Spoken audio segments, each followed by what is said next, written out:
Ես հաճախ եմ իմ աշակերտներին ասում, մարդու վաստակը տարիքը չէ, այլ նրա ապրած տարիների բովանդակությունը։ Դուք պատկերացնում եք, Գևորգը 24 տարեկան էր ընդամենը և միաժամանակ սովորել ու կարմիր դիպլոմով ավարտել է Երևանի պետական համալսարանի փիլիսոփայության ֆակուլտետը, իրավաբանական ֆակուլտետը, Վազգեն Սարգսյանի անվան ռազմական համալսարանը և մտածում էր, որ դա էլ քիչ է։ Այնքան համեստ, այնքան զուսպ այդ առումով, ինքը պատմության օլիմպիադայում առաջին տեղն էր գրավել և այդ ժամանակ ինքը արդեն գիտական գրքի համահեղինակ էր։ Մասնակցել է տարբեր մրցույթների, գիտեք, դժվար է, փիլիսոփա, իրավաբան, ռազմական գործիչ, բայց միևնույն ժամանակ երգ, պար, երաժշտական դպրոց, այսինքն այդ երկու գերդաստանների բոլոր առաքինություններ մարմնավորված էին Գևորգի մեջ։ Երբ լսեք ընկերներին, կհասկանաք, որ ինքը կյանքը չափից շատ էր սիրում, բայց և իր հայրենիքը ավելի էր սիրում։ Մատաղիս ասելով բոլորիս մեջ ներքին սարսուռ է առաջանում։ Ես եղել եմ այնտեղ ու կարծես պատմության միջով անցնեինք այդ ավերակ բերդերը, այդ շեները, այդ տները և երևի, որ թշնամուն մոտ էինք ավելի, իսկ Գևորգը Մատաղիսին ասում էր Մատաղիսի թագավորություն և երբ դիտում ու նայում էիր նրա տեսանյութերը, ուզում էիր մեկ անգամ էլ գնալ այդ Մատաղիսի մատույցներում տեսնեիր էդ ինչ հետաքրքիր ու էդ ինչ գրավիչ բան կար, որ ինքը այդպես սիրով ու ոգևորությամբ ներկայացնում էր։ Մենք սպասում էինք, որ Գևորգը պիտի դառնա մեր երկրի պետական կառավարման գործիչներից մեկը, որովհետև մեր երկրի պակասում են գործիչներ, որոնք և հայրենասեր են, և խելացի ճկուն դիվանագետներ։ Ցավոք, մենք հանդիպում ենք կամ հայրենասերների, կամ խելացի ճկուն դիվանագետների, իսկ Գևորգը այդ երկուսի խտացումն էր։ Գևորգի համար հպարտություն էր անձնագիր ունենալը, Հայաստանի Հանրապետության անձնագիր։ Ես ուզում եմ, որ պատերազմից հետո հետպատերազմյան այս բարդությունները հաղթահարելիս, երբ մենք կորոշենք գնալ Ռուսաստանի մեր հարուստ բարեկամների մոտ ապրելու, երբ մենք կորոշենք գրին քարտ շահել, երբ մենք կորոշենք, որ սա երկիր չի, հիշենք Գևորգին, որ իր ծննդյան օրը համարում էր սեպտեմբերի 21-ը։ Ես սովորում եմ Հայասպետ դպրոցում ու Հայասպետ դպրոցի գրեթե բոլոր ուսուցիչները պատերազմի առաջին օրը կամավորագրվեցին և երկրորդ, երրորդ օրը արդեն գնացին։ Այսինքն մեր շրջապատից գրեթե բոլորը այնտեղ էին։ Սակայն շատ անդառնալի եղավ, երբ որ նրանք արդեն ֆիզիկապես մեզ հետ չեղան։ Հենց Գևորգը, ընկեր Մենուան, այլևս ֆիզիկապես մեզ հետ չեն, բայց դա միայն ֆիզիկապես։ Ընկեր Մենուան ու ընկեր Գևորգը մեզ դասավանդում էին ռազմագիտություն ու երբ որ մենք սովորում էինք տարբեր հերոսների սխրանքները ու նրանք մեզ այդպես ոգևորության բացատրում էին այդ ամեն ինչը, մենք երբեք չէինք մտածի, որ նրանք գործնականորեն կարող են դա մեզ ցույց տալ ու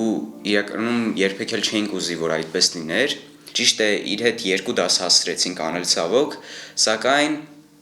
այդ երկու դասերի ընթացքում էլ հասկացա, թե ինչ որպես ուսուցիչ ինչ մարդ է Գևորգը։ Սկսել էինք համաշխարհային պատերազմներից քննարկել ընդհանրապես ռազմագիտություն առարկայից ու երրորդ դասի ընթացքում արդեն պիտի խոսեինք մեր Արցախյան պատերազմի մասին, հետագայում արդեն ապրիլյան պատերազմի մասին, սակայն ցավոք չհասցրեցինք։ Շատ կարևոր է, որ մենք վիշտը ոչ թե խեղդենք, վիշտը չի խեղդվում, այլ վերածենք պատմության իսկական դասի, որովհետև նա ոչինչ չխնայեց մեզ այդ դասը տալու համար։ Երբ լսեցինք այդ բոթը, ես մտածում եմ ինչպես այդ հեռուն չափող հայացքը չկարողացավ չափել մահվան մոտիկությունը։ Բայց հետո հասկացա, որ դա ամենապարզունակ միտքն էր, որ կարող էր առաջին պահին գալ գլխիս, որովհետև նա լավ էր չափել, շատ լավ էր չափել։ Նա մոտեցավ դրանով անմահությանը։ Մենք ապրեցինք մի պատերազմ, որը ոչ թե ինքնապաշտպանական էր, այո, գոյի կռիվ էինք տալիս, բայց սա ինքնապաշտպանություն չէր, որովհետև ինքնապաշտպանության ժամանակ խոսում են մեր բնազդները։ Սա հայրենական պատերազմ էր, որտեղ իմացյալ գիտակցված մահվան էին գնում։ Ամեն օր աշխատանքից ուշանալիս, աշխատավարձից բողոքելիս, քաղաքական կռիվներ անելիս, Երևանի փողոցները կեղտոտելիս, Արցախցի հայաստանցի բաժանելիս, եկեք մի պահ հիշենք մեր տղաներին։ Գևորգը վիրավորվել է Շուշիի մատույցներում, ոտքից վիրավորվել է և երբ առաջարկել են հիվանդանոց գնալ, ինքը հրաժարվել է, կապել են ոտքը, ցավազրկել են և ինքը այդպես շարունակել է կռվել, մինչև որ երկրորդ արդեն մահացու հրազենային վիրավորումն է ստացել, իր գրագիտությամբ, իր խելքով, իր ժամանակի ճիշտ դասավորվածությամբ հասցնում էր ամեն ինչ և հենց առաջին օրը, երբ լսել է, ինքը հավաքել է իրերը, գնացել է համալսարան, ջոկատ է հավաքել և իր ջոկատով գնացել է։ Ամենախելացին խաղի ժամանակ ինքը մի ասույթով ներկայացավ։ Մահացին այնպես, որ մարդ է ծառայի հայրենիքի։ Երբ հեռուստատեսությամբ լսեցի, ես սարսռացի։ Չգիտեմ ինչու էսպես ներքին վախ ու կանխազգացում սողոսկեց ներսս, եռաբլուրի կողքով անցնելիս ասում էր Երանի, նրանց ինչ մեծ փառք ու պատիվ ունեն, որ այնտեղ են հանգչում։ Եվ երբևէ չէինք մտածի, որ այնտեղի հավերժական բնակիչներից մեկն էլ Գևորգը պիտի լինի։ Եթե չշարունակեմ Գևորգի գործը ու Գևորգի նմանների գործը, ուրեմն իրականում անիմաստ կլինի նրա զոհվելը, անիմաստ կլինի նրա ապրած կյանքը ու հիմա այն կյանքը, որը ես եմ ապրում։ Դրա համար ես ուղղակի ոչ թե ուզում եմ կամ չեմ ուզում, ես պարտավոր եմ շարունակել նրա գործը։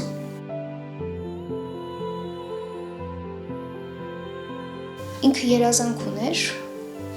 բանակից վերադառնալուց հետո հավաքել իր ամբողջ Գերդաստանին, Արշակյաններին եւ բոլորը սպասում էինք, որովհետեւ Գևորգը այդ Գերդաստանում ինչ-որ ֆենոմենալ կերպար էր, որի մասին անդադ լեգենդներ էին պտտվում, անդադ յուրատիպ կերպար էր, չնայած նրան, որ այդ Գերդաստան շատերը կան եւ խելացի եւ կայացած եւ երիտասարդ տարիքում այդքան հաջողություններ ունեցող, բայց Գևորգի մասին մի տեսակ ուրիշ էին խոսակցությունները, կարծես թե ընտրյալ էր ինքը։ Հավաքեց Եռաբլուրում։ Մենք դա չենք կանխատեսել։ Նրան զինվորական շքեղ տեսքով տղաներ բերեցին, հետո ծանր բարձրացրին, շեփոր հնչեց, իսկ ինքը արկածեր այնքան հանգիստ, սպարապետական կեցվածքով և կիսաժպիտը դեմքին, ու բոլորիս ասում էր, տեսակ ոնց հաղթեցի,